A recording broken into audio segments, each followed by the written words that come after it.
Hey guys, today I'm going to be showing you how to replace the front axles and knuckles on an '05 Honda Civic LX. But this process should be about the same for most front wheel drive cars. Let's get into it. Obviously, one of the first things you're going to need to do is get your car raised up off the ground and on jack stands, and then we can crack off this wheel. Let's get that taken off. All right, now that we got the wheel off and secured under the car, I'm going to show you more in depth what we're looking at here. This is our knuckle that we're going to be replacing. It's held in by two bolts up here, and then you've got one bolt down here with the ball joint, and then our axle runs from the knuckle all the way in and connects up to our transmission in there. In most cars that are front wheel drive and 4 cylinders are going to be about the same way. One of the first things you're going to need to do is take off this axle nut right here. Typically it's dimpled in a little bit right where this notch is. You can get a flathead screwdriver or a punch of some sort, just knock that out. Mine's not punched in because I recently replaced some other parts and I knew I was going to be doing this, so I just left it punched out, but it's a safety thing so that this doesn't come loose from the vibrations from the road and everything. So you punch that out, and then I would recommend getting an impact with a 32mm socket, just sitting that on there, and it comes right off. You can do it a couple different ways. A lot of people like to put a screwdriver in here, use a breaker bar, and pop it off. That can work. That can also just break 3 screwdrivers and leave you having to buy one of these tools anyways. Once we got that off, I just like to leave it threaded on for the time being until I'm taking out that axle, and then we can move on to taking out these bolts up here. You're gonna have the nut, which is a 22, and the actual bolt, which is a 19. So let's get that set up. Next thing we're gonna wanna do is take off the brake caliper, because it's connected to the knuckle here, and we've got this brake line that runs too. So we're going to take off this little nut right here that holds the brake line to the strut. It's a 12mm, and then we're going to remove one nut right here, and there's another one down there that are both 17s that just hold the bracket of the caliper to the knuckle. As you can see, that rotated out our rotor here, which gave us just enough clearance to put on our 1/2-inch wrench here so that we can break this loose. As you can see, that rotated out our rotor here, which gave us just enough clearance to put on our 1/2-inch wrench here so that we can break this loose up top, and then let's move it down to the one on the bottom and break that one loose as well. I'm going to take these out, and then I'm going to set the caliper over here on the right side, because that's where our line comes down. I'm just going to set it on the ground. If your car is more raised up than mine, a lot of people recommend setting it on a bucket or something raised, or hanging it with bungee cords so that you're not putting tension on this line. Get this bolt out, set that off to the side. Actually, you can just screw it back in here for the time being so that we don't lose it. And then what we want to do is take out this bolt, move this over. I'm going to do that with 2 hands so that I don't drop this. Alright, that is off with the brake pads. Our line doesn't have tension on it, it's still nice and loose. Next thing we can do is finish taking off this little axle nut here, and then pop out this axle. Sometimes you can just press on it and it'll come right out. If it doesn't, you can get a little screwdriver or punch, set it in that hole, tap it with a little dead blow rubber hammer, because you don't want to, risk messing anything up, and just push that out, pull it from the back. It's a little finagly. You sort of just have to play with it till you get it, really. Additionally, if this isn't coming out easy, because you can't pull it out just with it being out, which we might not be able to actually, we'll go ahead and do this next step, which is taking out these bolts up here. You're going to have your nut, which is a 22, and then you're going to have a bolt on the other side, threads into it, This is gonna be a 19. All right, I got the wheel turned back straight just for the purpose of this. I'm doing this with a 1/2-inch wrench and an impact gun. You can just do this with a wrench and a breaker bar. Essentially, you just want one to stabilize the nut, stop it from spinning, and another one to pop it loose like this. Let's do the lower one as well, get both of them loose. Perfect. Both are loose. We can take these nuts off. We don't really need them on there right now. Next is going to be taking out these bolts and letting this fall towards us. Okay, one thing I almost forgot before we take off the knuckle and everything, that's going to be a lot easier to do right now, is taking off our rotor here. Sometimes they just slip right out. Once you take off the tire, you're probably just going to slip it right out. But mine have these 2 retaining screws. A lot of cars have these 2 retaining screws. Sometimes you can just slip a screwdriver in there, and with some determination, these will pop right out. Sometimes they're a little more stubborn. I know I put these in pretty good, so I expect that they're going to try to be a bit more stubborn here. So I've got this impact screwdriver, real simple piece of kit, real useful piece of kit. It's going to stop you from stripping out screws and stuff like that, because if you strip out a screw like on this, you're going to be really upset. Essentially the way it works is you just put it in, and when it goes down, it turns a bit, and so it's got a little bit of give to it. So you set it on here, you make sure it's set so that it's loosening, and then you just whack the back of it with a hammer. That's gonna give it just a little bit of force to knock this loose, and then once it's loose, you can go ahead and start screwing it over again. So let's do the top one as well. No strip screws, not even breaking a sweat. Slip this off. This is pretty brand new, so I'm gonna be reusing my rotor. If your rotors are a little worn out, it's a good time to go ahead and swap them out anyways. You're already down here, you might as well do it. For these bolts up here, a lot of the times you can sort of unscrew them and push them out and they'll come out. You can also just give them a good tap with a hammer until you've got a good chunk of meat on the outside here.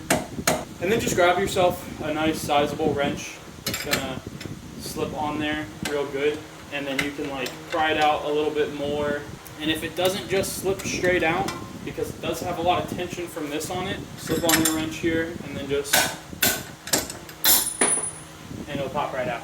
Now when we take out the second one, this is gonna wanna give out on us. So I like to try to just take the tension off of it and then pop it out myself if I can. Twist it, pull, and boom. So we're just gonna slip it down and out, and you'll see as we slip it out, I'm gonna try to push on the bottom here with my thumb, if you can see that, where the axle is, and it's just gonna start to come out a bit. I can only get it so much, but you'll see right there. A little bit of a pull, popped right out. If it is nice and seized up, like I said, you can go back to that screwdriver trick with a punch or something and just push it out the bottom there. But it looks like we got ours nice, loose, and free. So we want to get this axle completely out and out of the way. Now that this isn't connected up to the knuckle, or isn't connected up to the strut, we can turn our knuckle as we want. So I'm going to turn this out towards the front and pull the axle out towards the back. Now we can go ahead and get started. I'm pulling out the knuckle from the bottom of the transmission. This one's going to be a little bit hard to show, but I'm going to do my best. So essentially what's going on here, as kind of hard as it is to show, this is our axle right here. That's where it's coming from the knuckle out there, and this is where it sets into the transmission, this big old piece of metal right here. What we're going to do is we're going to take a pry bar and we're going to slip it up in the tiny seam that we got between the transmission and the axle itself, and we're just going to pry on it until we get a nice pop out of the transmission. From there it should be completely loose, and we should just be able to pull it out from the outside. Really, you're just going to have to finagle with your pry bar, getting it wherever it's going to fit into here. So I'll see you after I get this pop loose. Alright, so it was a bit of a struggle, but I was able to get a small pry bar in there, pop it loose. You really don't need a lot of force. What I was able to do was grab it with my hands and give it just a slight pull to open up a gap, and then get my pry bar in there, pop it loose. So let's see if it just comes right out. There we go. Look at that. So this ball joint down here can sometimes be a bit of a stubborn piece to get out. What I like to do to first get that nut loosened up is set back up my knuckle so that it's not covering this with its dust shield. And then you're gonna wanna get some pliers or some locking pliers like this, just something that's gonna allow you to grip the cotter pin that's down in here. So you got this little metal pin that sort of comes out and then bends around on both sides here, that we just want to grab this little lip right here and pull it out. Bend it just a bit this way. And pull that. Then we'll come over here, straighten these up so that they slide out easier, and then we can just loop whatever we got through this end and just yank it out. Now let's just go ahead, try to slip this on and crack this castle nut loose. What we're going to want to do a lot of time is take your castle nut here, flip it around the other way so that the teeth are facing up, and just start threading it on here. Alright, so with your castle nut, thread it on upside down until it's just flush on the bottom. You don't want too much of the nut sticking out, and you don't want the nut too far up because then you'll have the threads sticking out. You want it so it's pretty much just flush, just level. And then what we're going to do is we're going to whack the bottom of this with a hammer so that we can hopefully pop this ball joint loose from the little divot it's sitting in here. Now, additionally, if you're replacing this whole knuckle like I am, you know, you can just whack the fuck out of this to pull it up too. But this is the right way to do it. Sometimes what you can do is pull up this dust shield, turn this out of the way, whichever way you want to, but you don't really want it sitting in the strut there. But getting this out of the way a bit sometimes helps. I'm just gonna bang on this until it breaks loose. Sometimes a lot of people recommend whacking it on the side to maybe crack it loose. Oh shit. We're gonna mess with this for a bit. I'll get back to you after. So we just got it loose.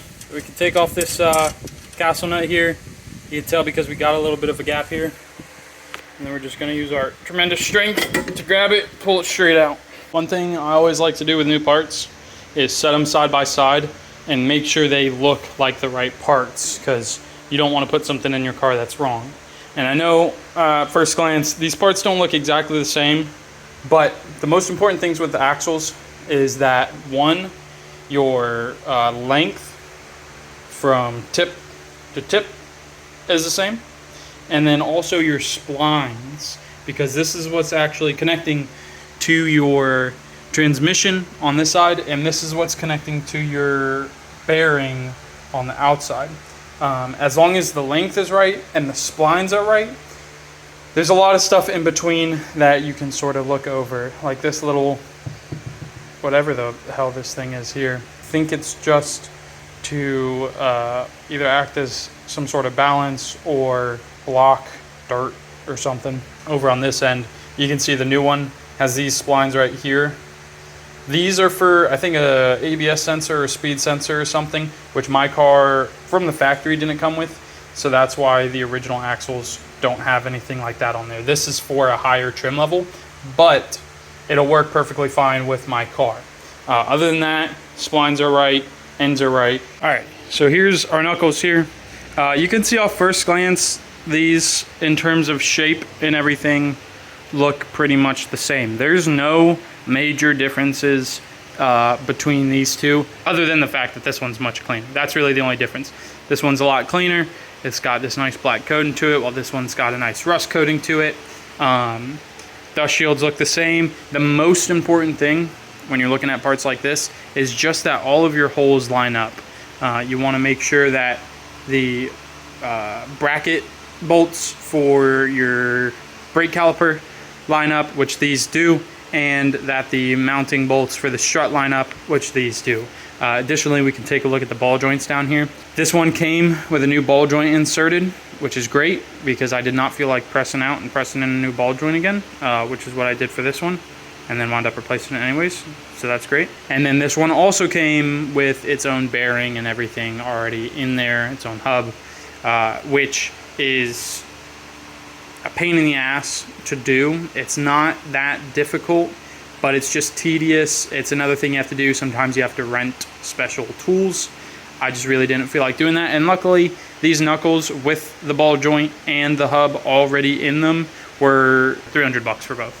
If you were to take this to a mechanic, doing your knuckles and doing your axles they would charge you about $1,500. So I'm saving a lot of money by doing this myself, and you can save a lot of money by doing it yourself too. Everything that is mounting lines up. You can see this ball joint doesn't have a Zerk fitting or anything to be greased like this one does. This one's just a lifelong ball joint. Hopefully never wears out when we gotta replace it. Another thing is, if you're not sure which knuckle goes on what side, a lot of the times they're labeled somewhere or another with right and left for the right and left side of the car. So this one we know is our passenger side, our right side. Okay, so the axle is just set in with the transmission. It's not fully seated just yet. So what we're gonna do is we're gonna take this axle nut right here on the end. We're gonna take it off. We're gonna pick up the axle here. We're gonna try to line it up somewhat straight so that it's not rubbing on any parts or anything or the bottom. And then we're gonna grab our little dead blow hammer and knock it in from the back until we hear a nice satisfying click. Also another thing, better late than never. I like wearing gloves when I'm working with my new parts. Less fingerprints, less smudges. Let's get this knocked in.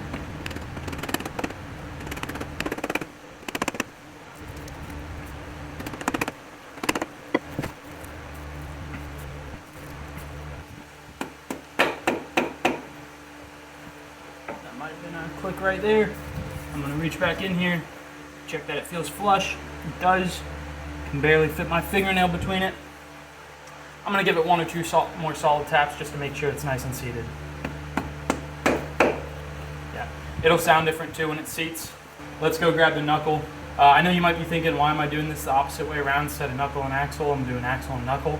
You can do it either way. But this is so that when we're putting the knuckle in, I can sort of slip the knuckle into the splines here. I can slip the knuckle into this all at one fell swoop. I don't got to do any finagling with this, risk damaging the CV axle. But really there's no harm in doing it the other way around. You're not going to damage the CV axle or anything like that, putting it in the other way. It just makes more sense in my head right now. One quick thing I want to do before we get our knuckle set in here is grab a little bit of general purpose grease and just very lightly coat these splines here, just to make sure they slip in right. You can be a little more generous. The only thing is we want to make sure that we don't get any of the grease on the threads right here, because that's where our axle nut threads onto, and that you want nice and tight, because if that comes loose, well, you're gonna have a bad time. So with the castle nut and cotter pin removed from the bottom of the knuckle here, I'm gonna lift this up, slip this in, and then get our axle slotted into the splines here, and I'm going to try to show off all that as best I can.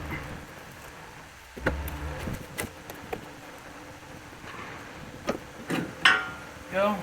Sometimes you may have to spin this bearing or, you know, jiggle your axle back and forth until it all lines up. Now let's see if we can get this set in nice here so that everything lines up. So everything's not quite lined up right now. It's not going to be till everything's set in. So what we're going to do is grab our castle nut and get that screwed in a bit down here on bottom. We don't want to tighten anything down yet.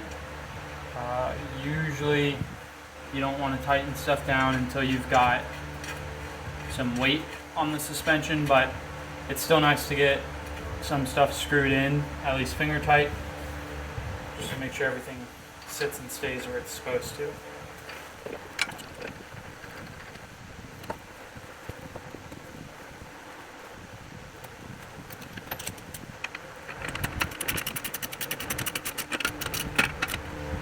It's down a little snug. We're going to go ahead and slot these bolts in. sort of just gotta finagle these bolts in until they slip on through. There we go, that's one. Awesome.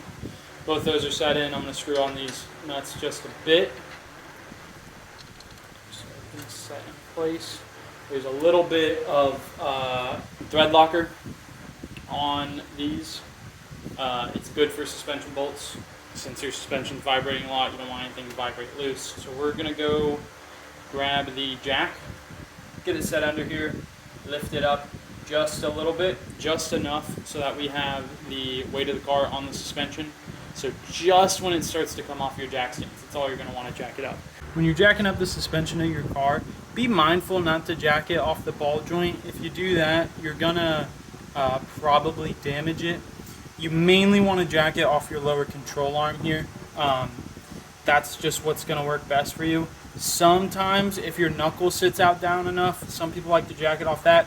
I just think the lower control arm is the way to go. As you can see, the car's just starting to come off the jack, which means we should have the suspension under enough load to where we can start getting everything tightened down. We want to get our stabilizing bar set on here. So once this starts snugging down, we want to make sure that this bolt is torqued to right about 110 foot-pounds. It's different for each car usually, so make sure you check what your specific car model is set to be torqued to. We just repeat the same thing for the bottom.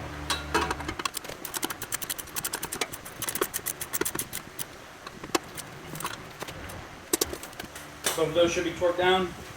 These should be good to go. Let's move down and torque down our castle nut. Oh, man. Alright, another thing, because this is right next to your jack, you want to make sure that you leave enough room for you to actually fit in your wrench there. This one is torqued down to right about 55 foot-pounds, and then you also want to add cotter pin after. Alright, got a nice firm click, which means we're set in.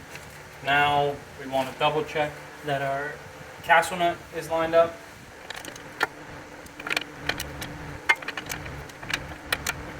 So we also want to double check with our castle nut that the hole lines up with one of the little teeth on it. If it doesn't, you can turn it back whichever way is closer, loosen it a little bit, tighten it a little bit, but you don't want to over tighten, you don't want to over loosen. It's a little bit of a just feeling it out and making sure that it's lined up properly. So let's go ahead and get our cotter pin set in. You're just going to slip it straight through the little hole there and then bend back the teeth across it, sort of like that. So that castle nut should be locked in, should be good to go, should be torqued down as well, which means that all of our securing bolts here should be torqued down as we need them. We should be able to take the jack off.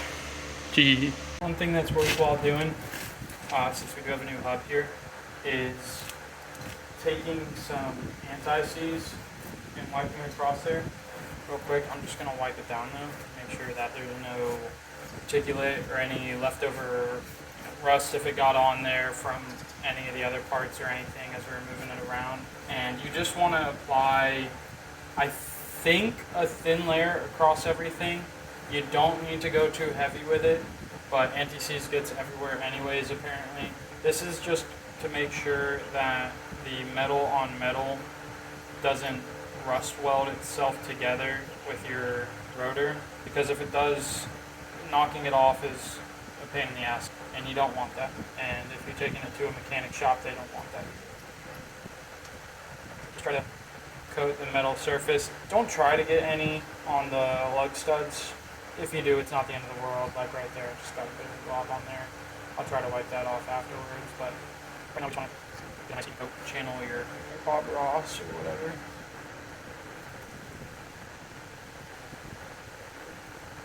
I think that looks pretty good. Pop on our rotor here. Put in our retaining screws. It's also a good idea to throw a little bit of Loctite on them. because you do get a ton of vibrations. Pretty much any vibration you're going to get in your car also goes through your rotors. Having a little bit of Loctite on these to make sure that they stay on is always a good idea. Medium strength thread locker, you don't need a lot, and as you thread it in, it's going to coat the whole thing.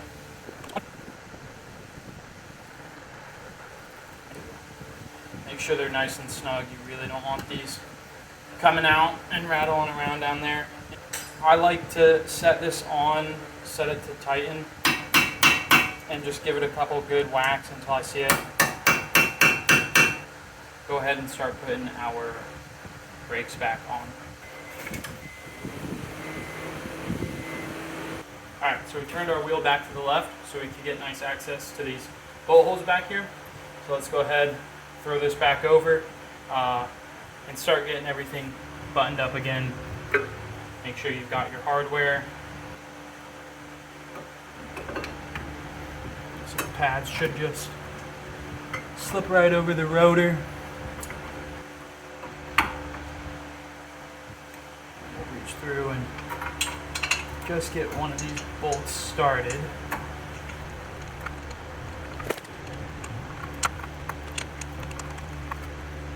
So we got the top bolt started. Let's go ahead and get our bottom lined up and threaded in. Now I'm going to get the brake line secured back to the strut as we go.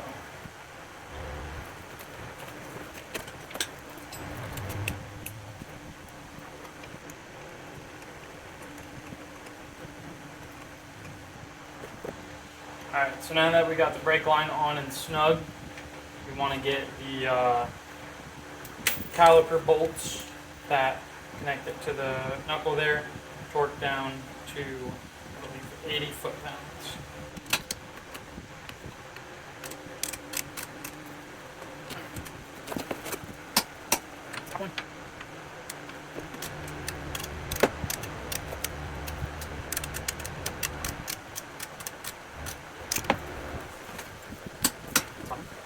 Both those should be torqued down to 80 foot-pounds, and now the only thing that we have that isn't torqued is just our axle nut here. There's two ways that you can get that torqued down.